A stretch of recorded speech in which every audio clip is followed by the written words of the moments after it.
In aula ha ascoltato in silenzio senza far trasparire emozioni sul volto il racconto del medico legale che ha effettuato l'autopsia sul corpo di Mattia Caruso, l'uomo con cui aveva una relazione e che ha confessato di aver ucciso la notte del 25 settembre del 2022. Si è aperto in corte d'assise a Padova il processo a carico di Valentina Boscaro.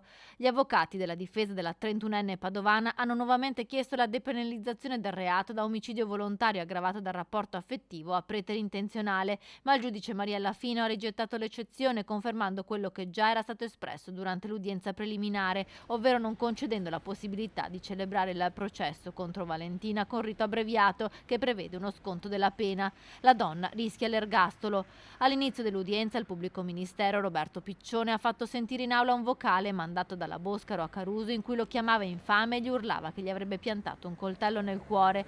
In aula è stato interrogato dalle parti il medico legale Stefano Del Rico dell'Università di Trieste, che ha eseguito l'autopsia e che ha spiegato che il pugnale ha penetrato il petto di Mattia in un'area vitale una sola volta, andando 5 centimetri in profondità. Il ragazzo è morto per arresto cardiaco e non per emorragia. L'esame tossicologico ha rilevato poi che Mattia Caruso quella notte aveva un tasso alcolemico dell'1,1% e aveva assunto dell'ecstasy. Sul banco dei testimoni la difesa di Valentina ha chiamato invece un consulente tecnico, il medico legale Giuseppe Fortuni. La difesa vuole dimostrare quello che la Boscaro ha sostenuto dopo la confessione del delitto, ovvero che ha colpito Mattia con il coltello che l'uomo aveva nel portaoggetti dell'auto, ma non lo voleva uccidere.